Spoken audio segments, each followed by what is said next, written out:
when someone is seeking approval, they're trying to be what another person needs them to be. Whereas like you're just being yourself, and I'm sort of like, wow, I really think highly of you, and I think that's wonderful.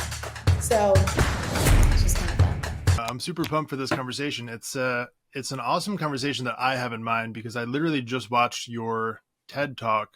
Oh. And first of all, amazing job. Second Thank of all, the thought that came to mind when I was watching it was to go where you're celebrated, not where you're tolerated. And Ooh.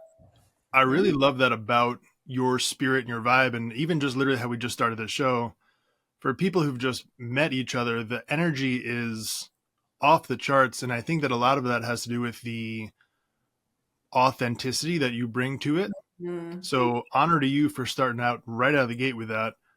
I'm very genuinely curious to learn more about how you developed that, because I know it wasn't an easy process.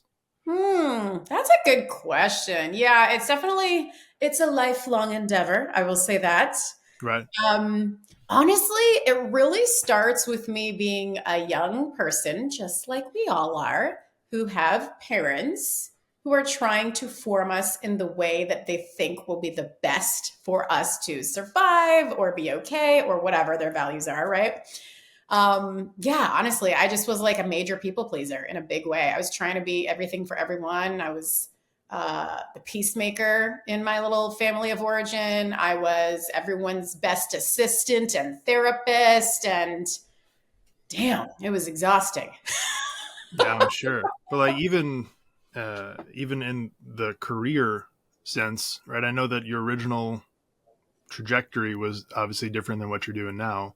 Mhm. So was that something that you were, I don't want to say forced into, but encouraged into by your parents? Yeah, so my parents immigrated from Egypt, and Egyptian immigrants, along with many other immigrants, just want their kids to be a doctor, lawyer, or an engineer. Like that's their thing. And obviously, this little weirdo was never going to do any of those things.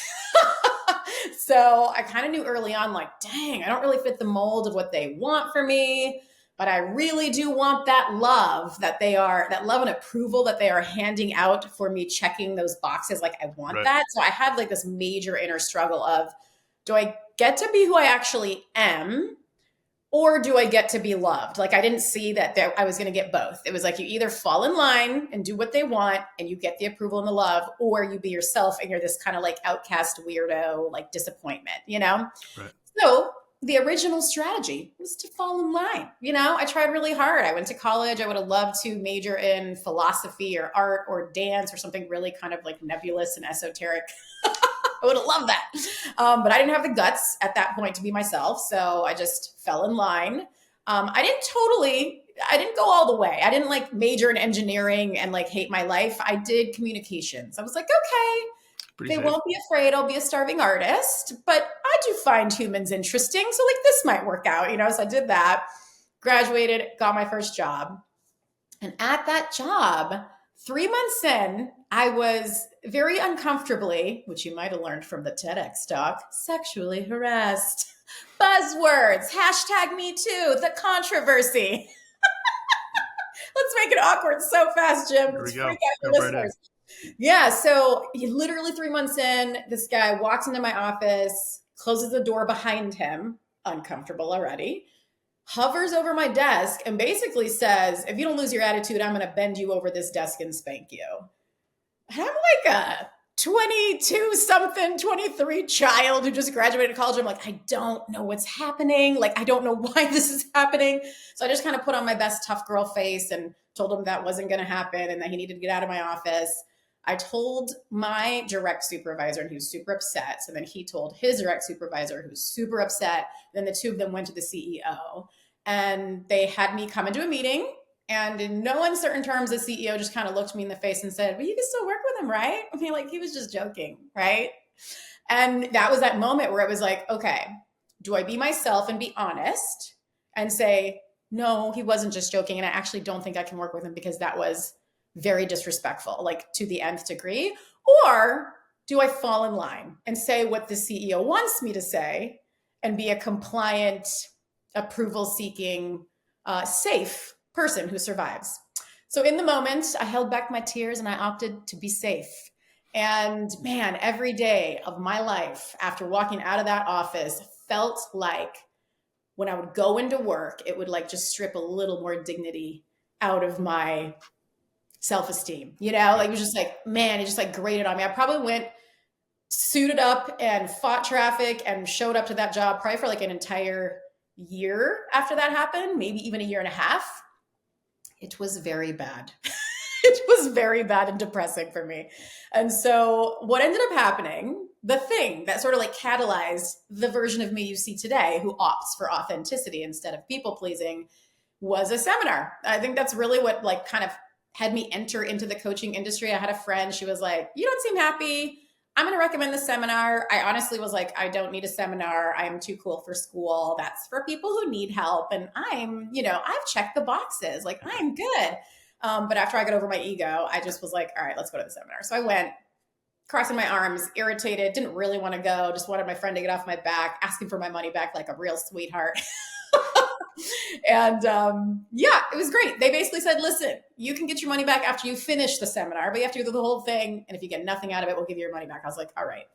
I legitimately thank God almost every day for that return policy because it kept my booty in the seat. It kept me present to like basically a few days at 100% 80 degrees changed my life. At the seminar, I became very consciously aware of how I was unconsciously abandoning and betraying my actual self. And that, woo, I'm getting chills. That's what did it. That's what like catalyzed this version of me you see today, the sort of the lifelong trek towards being a more honest version of myself versus being Right. someone who abandons myself. Now, I did the TEDx talk, I wrote a book, I've been a coach for almost 20 years. I do keynote speeches where I quote things like Harvard Public Health did a study about how people who suppress their emotions are 30% more likely to experience premature death and 70% more likely to be diagnosed with cancer. So now, as a woman in my 40s, I know that I was killing myself in my 20s. I didn't know at the time. Right? I wasn't consciously aware. I was just doing what I had been programmed to do to survive. Right? That's what I learned from my family of origin. But now I know, like, damn, people be out here killing themselves, literally, by just holding in those tears and falling in line the way I was. And so, yeah, new me. This is what you see today. I be living. I I don't love die that. anymore, Jim. I live. Good. I think a lot of people choose comfort in the temporary, right? Because let's talk back to that seminar. It was uncomfortable to be there, It and it was was. probably more comfortable to just grin and bear it every day until it got to the point where it was, too painful to stay. Yeah. But in that moment, right? So let's go back to the seminar. You have that realization that, hey, I'm not being the authentic version of me. Yep. But that's obviously not like fixed tomorrow and you're good, right? Totally. That's sort of just the start of the process. And then I Yeah. assume it gets a little bit more ugly and painful through that, right? So how do you, now that Mm-hmm. you have the realization, how Yeah. do you stay disciplined on the walk to really who you are today? Dude, such a good question. It's like literally one step at a time, one day at a time, one choice at a time, to be honest, versus not. My first big thing I did, which I don't know if everyone would even want to do this, but for me, I was like, I am going to start doing stand up comedy. Like that was the thing that was like my first step towards being the real me instead of being the office drone who just was sexually harassed and didn't have the guts to stand up for herself or leave, Right. So I started moonlighting as a stand-up comedian. It was a goal that I had set at the end of that seminar. They're like, set a 90-day goal. And I was like, okay, I'm going to just do something that makes total sense. And I'm going to quit a master's degree and start doing stand-up comedy. Let's go. So I did that. And honestly, that was the beginning. I think at the time I thought, like, this is it. I've always wanted to be an entertainer and that's going to be my career. I did comedy for 2 years hard. I was like obsessed. It was an adventure and it was very confidence building and it was fun and it was creative. And it was like the first time I was the real me. And then I, in tandem, continued to kind of like get coached, drink the Kool-Aid, go to the seminars, like sort of take off the mask of who I was supposed to be and be Right. like my actual self. And at the end of that 2-year sprint, it did look like comedy was going places. I actually got scouted by a scout from MTV right after a show at the Hollywood Improv. And he kind of pulled me inside and was like, would you want to come in and do auditions to be a talking head for us at MTV, or maybe a VJ, back when they did the VJ thing? And I was like, oh my gosh, dreams are coming true. Let's go. But honestly, I also felt in my heart at that time that I didn't like have the inspiration towards comedy that I did in the beginning. I was like, I can tell I don't care when I go to these shows. I can tell I don't care as much when people laugh. I don't glean as much joy from it. But man, coaching, being in a safe space where I could take off the mask of who I was supposed to be and be my authentic self and sort of like reunite with my essence. I mean, whatever depression I had up to that point was flipped, and I just felt so alive, and I felt so honest, and I felt so much joy that I hadn't felt in years, that I was like, woo, I just want to pay it forward. I just want to pay it forward. I want to drink this Kool-Aid. I want to pass out the Kool-Aid. Like, I just want to keep going. And so I ended up, to my own surprise, kind of letting go of comedy and really shifting into coaching. Like I said, I've been doing it now for about 20 years. So clearly it was the right choice for me. Like, it was the thing.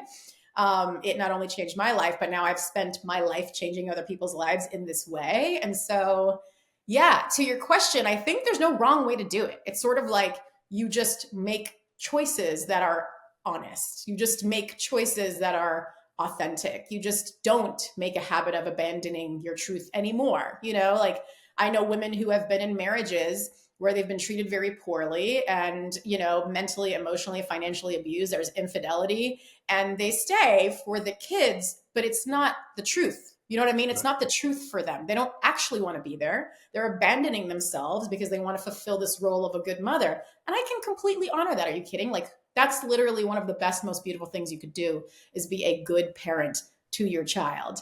And also, what are you teaching your children? Like, they will see that every day, and they will feel that from you every day, and they will unconsciously learn that the way to be a good person is to abandon what they actually want in their heart and to make other people happy at their expense, So like, Yeah. I just see it all the time in all these different ways, right? People at work, people in their personal lives. I obviously did it, so I'm no better. And also, I love to help people wake up, and I love to help people sort of unsubscribe from this really toxic self-suicide. Like, it's the slow self-suicide, Yeah. Now that we know the Harvard Public Health study, we can say that without sounding like a total drama queen. I So mean, yeah. it really is, it's true. And I think a lot of people don't realize that they are actually doing it, where they're really slowly quitting on themselves to the point that they are just a shell of their former self, just going through the motions every day, whether it's their occupation, whether it's their relationship. They just kind of show up, get Yeah. through the day, go to sleep, doom scroll till the phone falls and smacks them in the face, and then repeat tomorrow. I think there's Yeah. a lot of people live in that who just aren't necessarily, they don't have that friend to say, hey, let's go to that seminar. And I Right? believe a lot of what we are doing here is being that friend for them to say, hey, Yes. let's make today the day that you say no more of this. There is a Yeah. better way to do it. And Mm. telling stories like, you just told, I think resonate with a lot of people who find similarities there, right? Who can Yeah. say, hey, that sounds sort of like what I'm going through.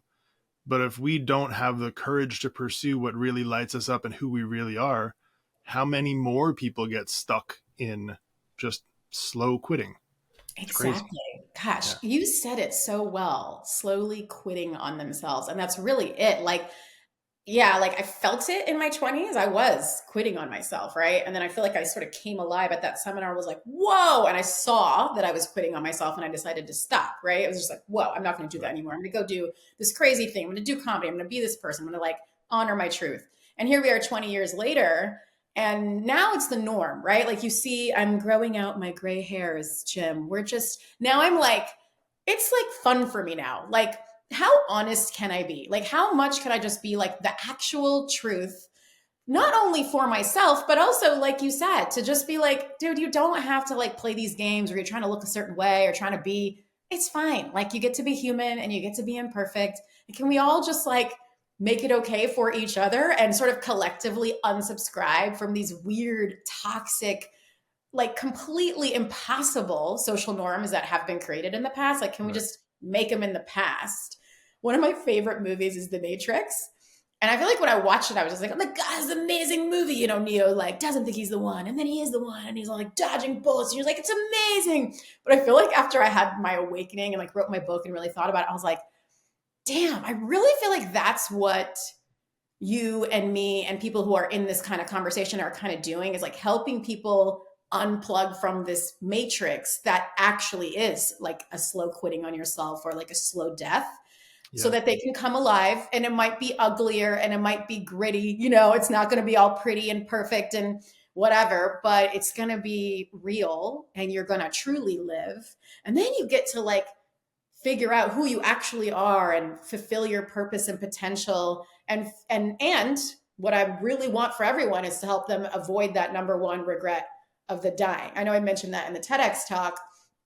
There's a woman named Bronnie Ware, and she basically was a hospice nurse. So she would spend time with people as they were sort of like on their last few days before they were exiting this planet we live on. And she wrote a book about what she learned from listening and listening and listening. It's called The Top 5 Regrets of the Dying. And there's 5 of them. There's a bunch of them. You know, I wish I would have let myself be happier. I wish I would have worked less. But the number one regret is I wish I would have had the courage to live a life true to myself, not the one that other people expected of me.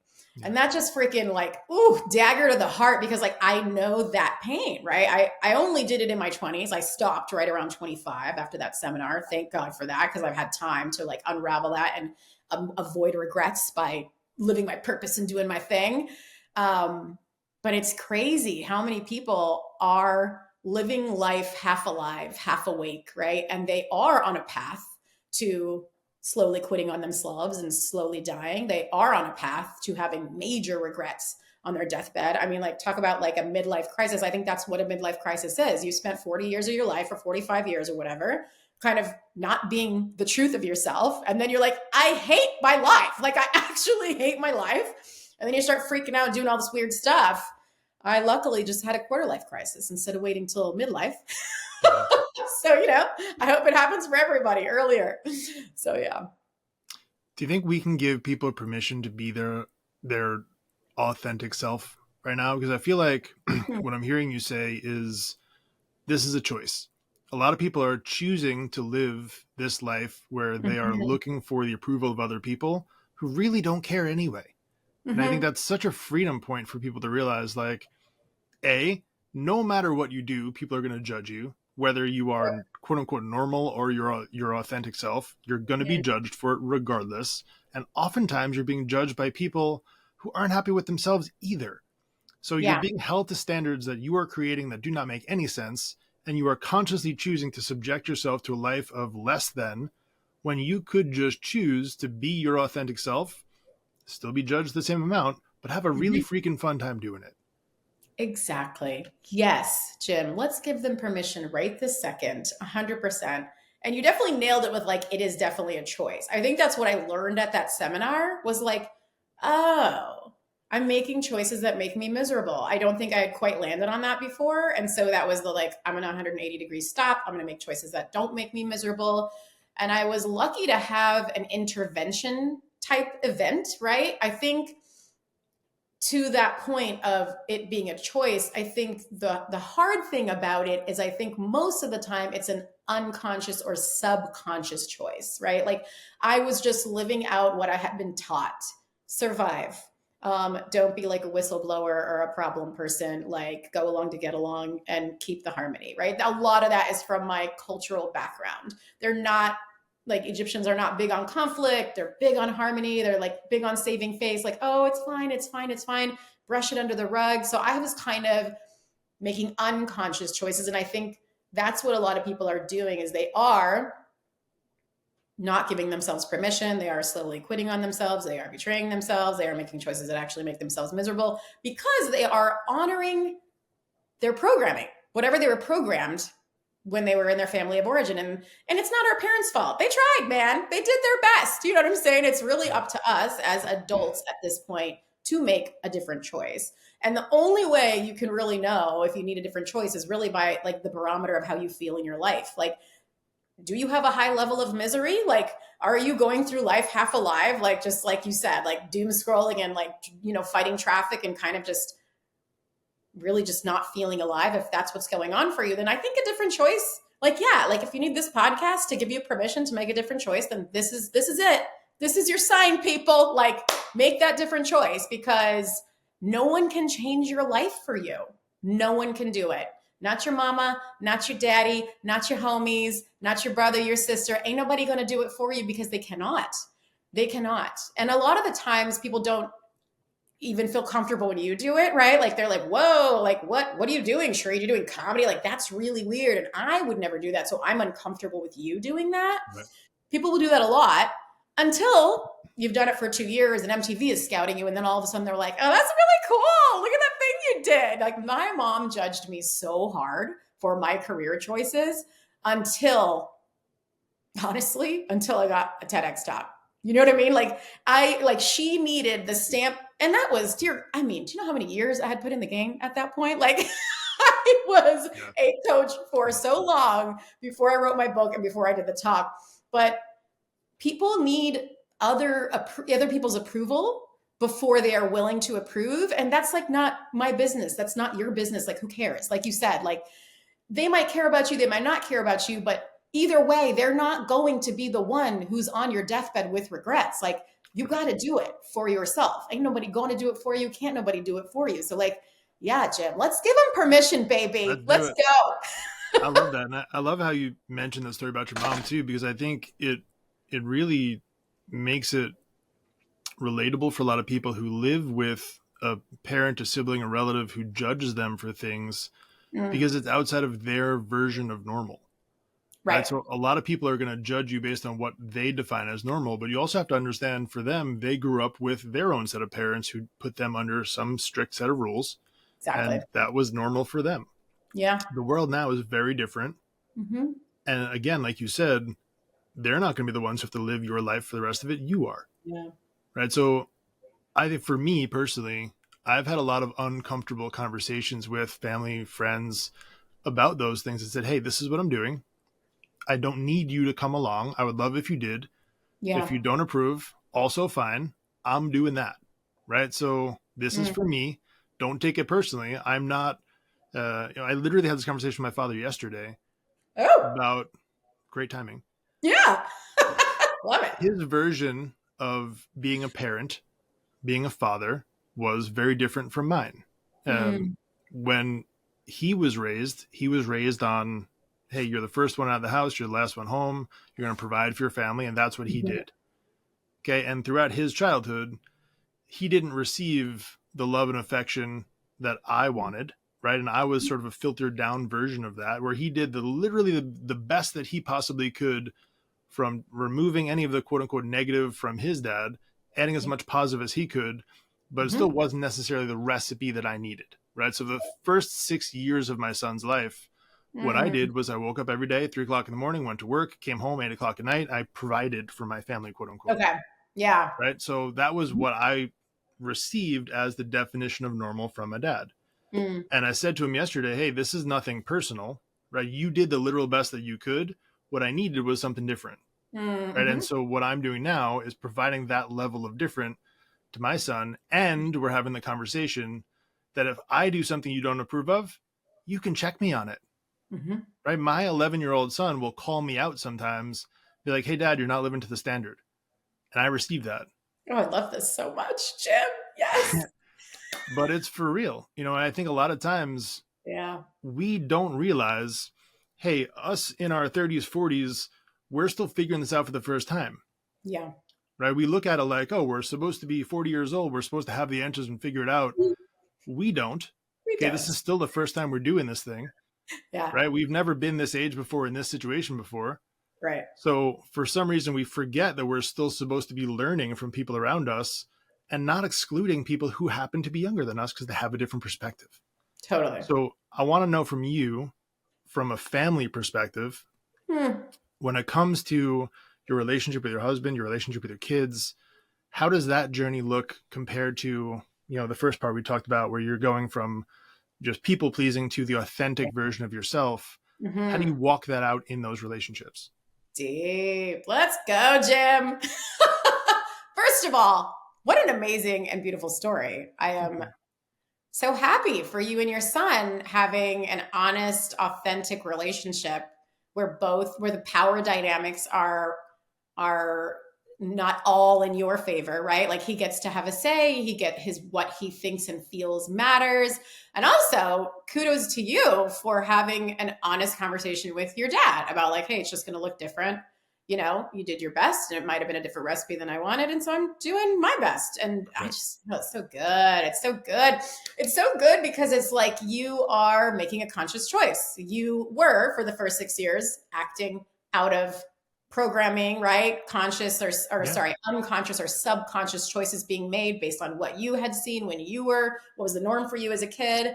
And then you chose different. And so now you're able to have this like higher level connection with your son, a more awakened version of a relationship between father and son. Gosh, there's so much in there that's so good, you know? And I'm always trying to kind of like justify because these are intangibles. These aren't things that are easily quantifiable. Right. They're not, it's really easy to say, I went to work and I made this much money. You're welcome, right? Like, it's not easy to say, I came home from work early and dealt with flack from my boss because I know that when I spend time with my son and I pour into him, it is going to make a world of difference in his life, in my life, and I'm less likely to die with regrets on my deathbed and give him a legacy to be proud of. You know, like Yeah. those intangible, I'm always trying in my career and in my life to like take those intangibles and like give data or science behind them because I like feel in my heart, right? Like I feel in my heart, I'm like, oh, I was killing myself in my 20s. I didn't have that Harvard public health study until fairly recently, like to actually quote that, you know, and now I have a lot of clarity around like, oh, that's why this makes so much sense. And it's actually, that's what my TEDx talk is called, the intelligence of being irrational. Like I'm basically just helping people understand it is smart to follow your heart. Like, yes, I'm a cheese ball and I just rhymed right now, but like literally, sometimes it's hard to prove those things because we're all in our heads and we're in our programming and we're in our duties and responsibilities and money and don't want to look dumb. And so I just get really like, I'm just happy and grateful for you sharing that story because I feel like it's so powerful. Thank you. Could I Um, interrupt you real quick? yes. Because you made a great point there. Who do you have to justify it to? Hmm. I'm not asking you directly, but just as a rhetorical question, we're trying to justify our decisions to somebody. I mean, But I think on some why? level, if I'm keeping it real, like to myself, like, right? Like, there's a part of me probably that's like judging myself. Like, I don't fit in society. Like, the rest of society is fine going to a 9 to 5. Like, what's wrong with me? Or the rest of society is fine not displaying their emotions. What's wrong with me? Like, I think a lot of what who I'm trying to justify it to is like actually my own judgment from just viewing the way the world is and like societal norms and expectations feeling like I don't really fit into those societal norms and expectations. Like I don't feel well or happy when I'm trying to fall in line with those beliefs or values. And so what's wrong with me? Let me go find information that's going to help me feel less like a screw up or like I don't fit in or like I don't measure up, right? Like and luckily it's working. Yeah. I'm drinking my own Kool-Aid and we are happily and sufficiently justified. But yeah, I mean, I think really first and foremost to myself, and then you know other people can buy it or not. But I feel like if I buy it, then like it's really all that matters. Yeah. It interests me so much that we spend so much time seeking the approval of people who don't approve of themselves. It's so Like, true. and just to sit in that thought for a little bit, like we are trying to get approval from people. First of all, what does it matter if you approve of me or not? Like again, you're not living my life, I am. Yeah. Um, do I want to be normal or do I want to be the authentic version of me that really shines? Do I want to be average or do I want to be exceptional? Which one do I want? And I think that Mm-hmm. there's a very big mental shift from thinking, hey, I'm weird to, hey, I'm gifted in this area. They're very Correct. related, right? But it's really a mental shift of thinking, I don't fit in, I must be Gosh, weird, to I don't fit in, I'm gifted in this area. Let me go pursue that more. that is And so true. double That down makes on me it. think of a quote by Albert Einstein. I actually have it up in my office. Everyone is a genius. But if you judge a fish by its ability to climb a tree, it will live its whole life believing that it is stupid. And I Yeah. think I was a fish, meaning The ocean I swim in is probably like public speaking or creativity, right? Judging myself by my ability to climb the tree of engineering, right? Like, let me be an engineer so that my mom will be proud of me. And I really felt stupid. I really did. I felt stupid. Like you said, I felt weird. And then eventually, I think through the authenticity and the self actualizing and sort of honoring what I'm actually gifted at, I was able to get where you clearly are, Jim, where you're just like, I'm not weird. I'm gifted in this area over here. I do think it's hard. And I do think it's oftentimes harder for women because they're so very much socialized to be what other people want them to be Yep. and fulfill roles like the dutiful martyr mother and the dutiful daughter. And yeah, like they're very, very much encouraged to the nth degree to like make other people happy and not ruffle feathers and play nice. And so I think I love that sentiment. And I also feel like it depends on the person, you know, how hard it is, how much they're up against in terms of getting to a point where they can be their full selves. But it doesn't really matter what you're up against because, like, either way, the responsibility is really on you, right? For Yeah. me, it's on me. For you, it's on you. For someone else who might struggle a lot more than me for reasons that have to do with like their upbringing or maybe their socioeconomic status, like, it's still going to be something they have to do for themselves. So, yeah, I do think it's like, it's complicated, you know, and I think that's why It is. podcasts and conversations like this are necessary. I think that's why books are written and talks are given, right? Because we're trying to support people in changing the way they think about themselves, changing the choices they make in their lives. But you did ask about like how this lent itself to my personal life. And I will say I had like woken my inner rebel and become this little wild comedian girl well before I got married. And then I got married and I sort of like fell into this dutiful mother role. And I was raised by a single mom. So I just started doing everything myself because like that's just what was normal to me. And, you know, he would go play football every Saturday because his dad played golf every Saturday. So we definitely sort of replayed what we witnessed as Right. kids, just like you mentioned with you and your son until he was 6. And then there was sort of like this rebellious awakening I started to have where I was like, this kind of sucks, actually. Like, I don't really like our life. I feel very alone. Like, this doesn't feel like a partnership. So we started to have more intentional conversations. I think that's also why your story really inspired me, is because I think like one step past making like an internal choice is having those really honest conversations with another human, right? Because like you can't really change in a vacuum. Once you change, you like inevitably domino effect, and other people around you either need to Yep. like be good with it and go with you, or like they reject it and they like remove themselves from your life. Luckily, my husband did not remove himself from my life. We still love each other very much. We're going to get very old and wrinkly together. We've been together for 13 years, married for 10. And yeah, it just was a big learning curve for me to stop being a people pleaser as a wife and mother. It was just like a next level. Because I Right. think it's really easy with kids to be like, it's the kids. Like, of course I should put my needs second, last, third, fourth, right? Like, but eventually I realized, like, okay, like nobody wants a depressed mom. So, like, you don't need to be doing this right now. You could probably do this a little differently.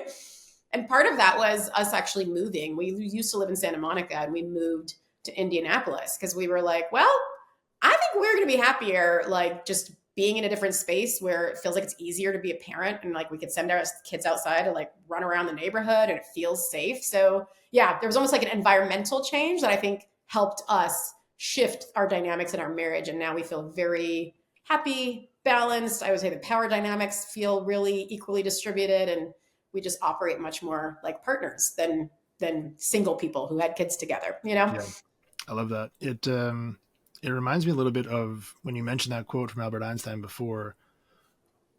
One of the other ways that you can take that is judging the people around you as fish in this example, because I know for me personally, I spent a lot of my earlier years judging my wife as a fish.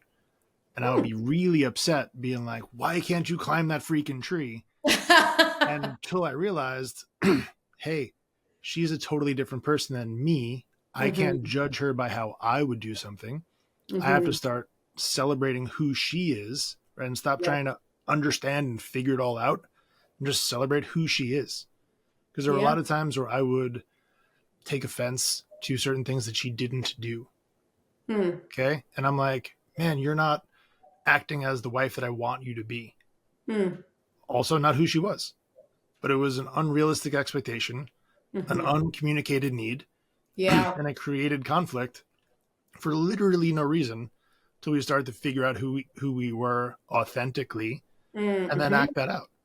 And I think that's a really beautiful thing that you know mentioned in your story there about how it's very equally distributed and it's not um, one has power over the other. I think Yeah. that's a thing that a lot of people get really wrong Mm-hmm. is you know, if you want to talk biblically where the wife is supposed to submit to the husband, right? Mm-hmm. I think a lot of people default to that verse and say, hey, you're supposed to submit to me because I'm quote unquote your leader and blah blah blah. Okay, but they forget the other part about how the husband's supposed to submit to the wife just as Mm-hmm. Christ did for the church. And what did he Mm-hmm. do? He died. Okay, so are you showing up as a husband who's willing to die for your wife? Most of the time, no. Right? You're just wanting them to serve you and provide for you Mm-hmm. because somehow you deserve it by existing. And I think it's a really good call Preach, Jim. Tell for us to show up and actually be selfless and put their needs first. And I think it's a sign of a really healthy relationship when both people are willing to put the needs of the other person first. him. Because if both people are truly willing to put the other person first, both people will be fully served and you Mm-hmm. cannot break that up. You will literally have to kill one of those two people in order to stop it. Yeah.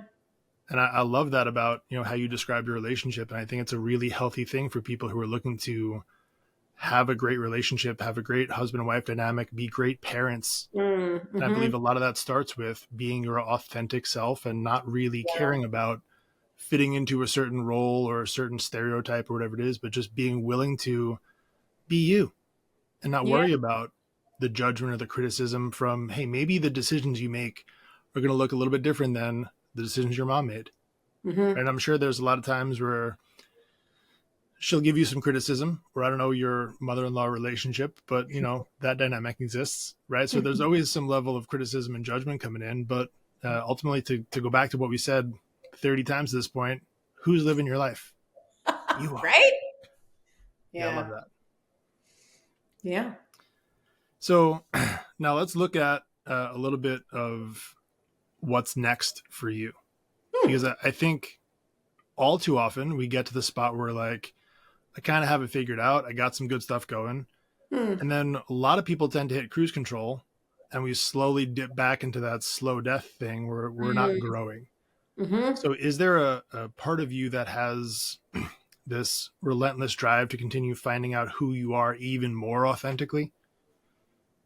Like, is That's a there a next level for you? totally gray hair, baby. Let's go. Good. What does it look like? Yeah, I mean, next level is embracing aging. Quite frankly, just like, all right, what does it look like to enjoy the way I look at this age versus being obsessed with what I used to look like at 25 or whatever? It also looks like uh, sort of honing in my keynote speaking career. You know, once I did the TEDx talk, I started getting requests to speak, and it was a new adventure in 2023 and a new adventure in 2024. And I feel like in 2025, I'm like, okay, all right. Like, how am I going to do this in a way that feels fully aligned and balanced? Like, I don't want to travel like crazy like I did last year. I want to do a great job. I'm updating my speaking reel, you know, just like enjoying this version of my career. It's almost like a call back to that comedy girl who was on stage goofing off, figuring it out. But now I have a very clear message that I want to share with people that's been developed over like almost 20 years of coaching and all the things. So, yeah. My grandfather was a very well renowned pastor in Egypt, and he's a Christian pastor. Like in Egypt, you're either Christian or you're Muslim. Like those are the options. There's not like Buddhist and all kinds of like lovely colors. No, there's like one black or white, either or. And if you're Christian, you're either kind of like a Presbyterian brand or Coptic Orthodox, which is very similar, like Greek Orthodox. My grandfather was a Presbyterian pastor, and he would be like flown to like Canada to speak internationally. He was like he was almost like the Pope of the Presbyterian Church in Egypt. So to me, like keynote speaking is a little bit of that lineage coming through. It's like I might not be doing it traditionally like at a church the way he did, but I am attempting to connect people to their higher power, to their soul's higher calling, to their purpose through my work. I'm just being stealth with it and going into like a corporate conference, instead of a Right. church. So I think, maybe that is a little bit of that next level of like enjoying the vocation, like enjoying the vocation, dialing it in, getting great at it, and being as impactful as I possibly can with it while still being a great mom and having downtime and just enjoying this beautiful Midwest life. Yeah. So Do you still think it's learning how to be a Midwestern. do you think it's important to embrace rest? Like to just sit at home on a Thursday night and have a movie night, like to do nothing Yes. else but actively rest. 100%, especially when you're ambitious. I feel like sometimes, especially as an entrepreneur, it can be like your mind's on all the time. You always want something else and something more. And I just feel like even that's another expression of toxicity, like getting yourself on this hamster wheel where like you're almost inhuman and you're not honoring the natural human need for rest. I think of it like an ocean wave will crash, and that's the exciting part. But then it has this pull back into itself, and it can't do another wave until it pulls back. So yeah, I think about rest as like a very natural cycle of pulling back into yourself so that you can go again. I Yeah. do think in our Western culture, we like celebrate that wave crash and we're like, wow, it's so exciting. People think they need to be crashing waves like all the time. I'm like, that's unhealthy. Just relax. Yeah. Yeah. I mean, it's very true. We don't often celebrate the rest part. And Yeah. like I said before, I fell victim to the hustle and grind mentality that you can hustle your way and grind your way to success, but grinding is a very destructive process. People Mm. don't really think about that, is you're really taking away continuously from who you are. Mm-hmm. And I love how when you talked about what's next for you, a big part of that was your family. Because Yeah. I think the cool part now is you have an opportunity for your kids to show them what authentic really looks like, Yeah. right? And what a level up they're going to have as they continue to grow. And I Mm. think the coolest part of it all is when you see them being actively authentic and encouraging their friends to be, Mm. because that's that multiplication level. And I don't know if you've seen that yet, but if you haven't, when you start to hear the stories about your kid comes home from school and they say, so and so did this, and you can Mm. kind of connect the dots back to the reason why, man, Yeah. that is such a satisfying feeling. Tell me a story. Sounds like you got one, Jim. Let's go. Oh, I got a few. Um, one of the little family traditions we have is every Tuesday we will drive to the local Taco Bell and we'll pay for the person behind us in line. And this Aw. started because my kids wanted fast food. This is like 4-ish years ago. Mhm. Um, and they were saying, acting fairly entitled, saying, well, can't you just go to a drive through and get food? And I was thinking, like, do you not realize how freaking convenient it is for you to be able to get in a nice warm car in your Yep. pajamas, be able to talk to a box, hand over a piece of plastic, and in 2 minutes be handed a warm meal where, like, this is not a luxury that most people can afford. Yeah. Um, and I said, hey, if we're going to do this, I want you guys to understand if we're eating, everyone's eating. Mhm. And obviously, I can't feed literally everybody one person at a time. I wish that I could. Yeah. But at least one person, we can bless them. So we made it a tradition. Hey, in our That's so family, sweet. if we are going to go through a drive through, we're going to order food, we are going to pay for at least the person behind us, in front of us, whatever it's going to be. Mm. So we started driving through the local Taco Bell. It's right down the block. Every Tuesday, we made it like a Taco Tuesday tradition. And probably 90% of the time, we will literally go up to the drive through, order a water, and just drive through just for the sake of driving Aw. through. Because I know some people get on me for eating Taco Bell too regularly. So I want to make sure we know we don't actually eat there that often. Anyway, um, the reason why I bring that up is I was driving my son's friend home from a cross practice one night. And he's at that point 9 years old. Obviously doesn't have his own social media, but we stopped to get food. It was like maybe 8 o'clock at night. They hadn't eaten dinner yet. They came right from school. Mhm. And we went through a drive through to get up some food on the way home. And my son's friend who's sitting in the back seat says, "Are you going to do the thing where you pay for the person behind you?" Oh, cute. And I thought to myself, how does he know that? Hmm. So either one of two things happened. Either his parents knew and told him, Mm-hmm. or my son knew, because my son has done it 1,000 times and told him. It's so cute. And how cool is it that the things that we do as parents get passed down to our kids? And if we're Mm-hmm. intentionally giving them a good example of what it means to be generous, to be a good human, to be kind, Mm. then that gets multiplied into their friends and that becomes normal for them. Yeah. Right. It's And I so think how cool is it that we can intentionally redefine what normal is yeah. to be such a better version than we grew up with. Love that. Thank you. You're an inspiring guy, Jim. I like it. Thank you. Not It's that you're seeking my approval, because I know you're not.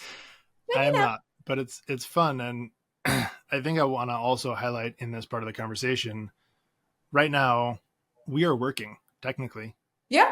Okay. So that I think is the even coolest part of all of this is Mm. when you really figure out who you are and you can be intentional about designing your life, you can Mm-hmm. design a life that blurs the line between work and play.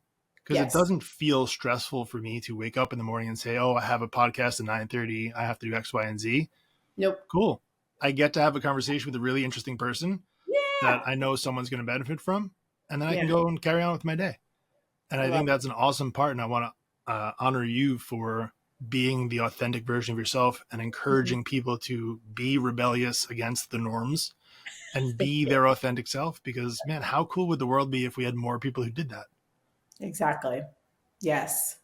So, Thank you. Thank you my so much pleasure. for saying that. Yeah. It's funny because, like, approval seeking, no, but like witnessing one another's gifts and talents and unique contribution, yes. Like, I feel like that's the difference is like when someone is seeking approval, they're trying to be what another person needs them to be. Whereas, like, you're just being yourself. And I'm sort of like, wow, I really think highly of you. And I think that's wonderful. So it's just kind of fun. Yeah. Just, yeah. Thanks I for think it's having awesome when people can encourage other people to do that too, like to celebrate other people's gifting. me. So I think there's a lot of people who walk around not realizing that they carry a gift with them. Right? They don't realize, hey, I'm gifted in this area because just no one ever tells them. Maybe it's a little awkward. Maybe it's uncomfortable. Maybe people are too self-conscious or worried about Mhm. themselves. Yeah. But what a gift it is to be able to give to somebody that eye-opening experience that, hey, I really am gifted in this thing. And I think when someone calls you out on your gifting and then you kind of walk a little differently, right? Like it Totally. feels a little different. So definitely Yeah. encouragement for someone. Like if you're listening to this and you happen to know someone or see someone who shines in an area, tell them. They Mm, just might need to hear it. love that. Yeah. Um, I'm curious for you, Hmm. when are there situations where you get tired of being your authentic self? That might seem like a weird question, but does it ever just feel like you want to crawl back into the norms because it becomes difficult? Mm. I will say there's been those moments. I think, especially when I moved to the Midwest, I think I felt a little bit like, I don't really think I fit in here. There's definitely a cultural difference between the way Midwest people, specifically people in Indiana, vibe versus like maybe the way people vibe in Southern California. So, yeah, I think in those moments, I actually did just want to be like, I just want to fit in. I don't want to be noticed. Like, I'm just one of you guys. Cause I think I could tell I'm a little bit of a fish out of water. I don't really fit in here. I just don't want anyone else to notice.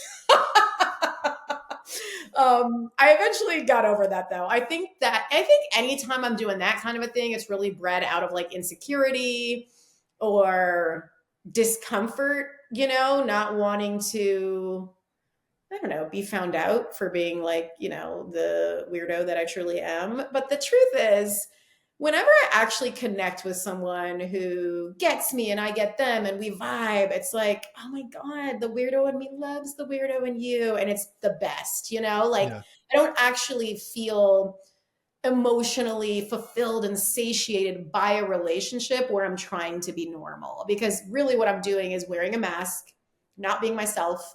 And it's like there's no flow energetically. Like the ability to emotionally connect is already stunted by virtue of the fact I'm not being an authentic, unique version of myself.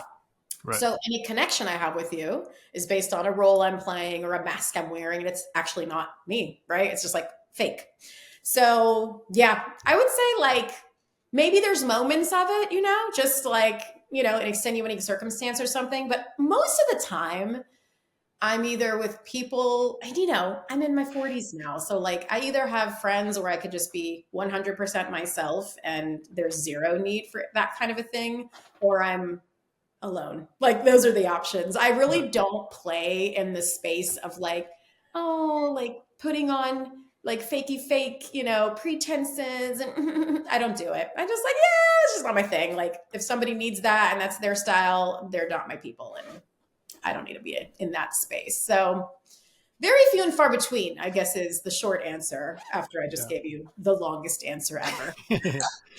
That was good though, and I definitely resonate with your answer. And I think it's important also to highlight that it is normal to still feel that way, even for someone who's been actively, living that out for 20 plus years. Right. There are still moments where it's For going to sure. happen. Because I think one of the most important things that we can do in these conversations is normalize being actually real humans. I think Right. a lot of people look at someone who comes on a podcast as having all of the answers or having life figured out. And it's important to Mm-hmm. know, like, we're just normal people. We just happen to dedicate a large majority of our time and attention to getting really good at a certain thing, Yeah. but we still struggle with stuff, right? It's still we're Yeah. normal humans who live life just like everybody else. Totally. Because I want people to really see themselves in that and not think, hey, what you're doing is unreachable or you're Yeah. some unicorn that I'll never be. Exactly. Yeah. For everyone listening, you are also a unicorn. Okay? Embrace it. Yes. I love it. Lots of unicorns. Um, on that note, I want to ask: is there anything that we can do to support you further in your journey? How can we best support you? You're so sweet. I mean, reach out and say hello on social media or on my website. If you need a speaker, holler at me. That's it. I'm All right, just around. I'm just doing my thing. just be a good friend. Yeah. All right, we can do that. We're pretty good at doing that. So, all that being said, I just want to again honor you for what you do and the journey that you took. Because again, I know it wasn't comfortable, it wasn't easy, but you doing what you do, what you did, and what you're actively doing does give a lot of people permission to be themselves. And I think that's Mm, one of the best gifts people can ever receive. So if it wasn't for you doing that, there would be a lot of people who are stuck in some masked version of themselves, slowly quitting. And I think it's important for you to know that what you're doing is worth it. So thank you. When it gets hard, don't quit. thank I you, appreciate Jim. you. Thank you. Right back at you, my friend. I see you Yes. too. Thank you. This has been fun. Yeah, definitely. Thanks for having me. Hey, before you go, can I pray for you? Heavenly Father, I want to thank you for this opportunity to speak life into this person listening to this podcast right now. I pray that they have the eyes to see and the ears to hear their true calling, and I hope that you help them to see their authentic self and to not worry about the opinions of other people, but let them fall off their back like water off the back of a turtle. Lord, I hope that you help them to really, truly, authentically embrace their authentic self and to continue to walk out in the purpose that you've called them to live. And I just kindly ask that you encourage them and you give them the opportunity that they so deserve, because this person listening to this right now just needs that encouragement. And if they truly do need a sign, that you show up for them in a way that only you can. Father, I thank you for being a God of encouragement and being a God of empowerment, and for giving this person listening to this podcast right now everything that they truly need already inside of them. And I continue to ask that you just let them shed off the opinions of other people and to embrace the gift that you've given them, and to just continue to walk in the power that you've already bestowed upon them. Just let them step into it, because Father, what you've given them is truly a unique gift that only they can handle and give to the world. And I know that when they do, we will all be better off for it. So Father God, I thank you for being the God that you are, of true, just absolute glory and amazingness. And I ask again that you continue to bless the person listening to this podcast right now, and just let them have a great day. In your name, we love you. I love you. Have a great day.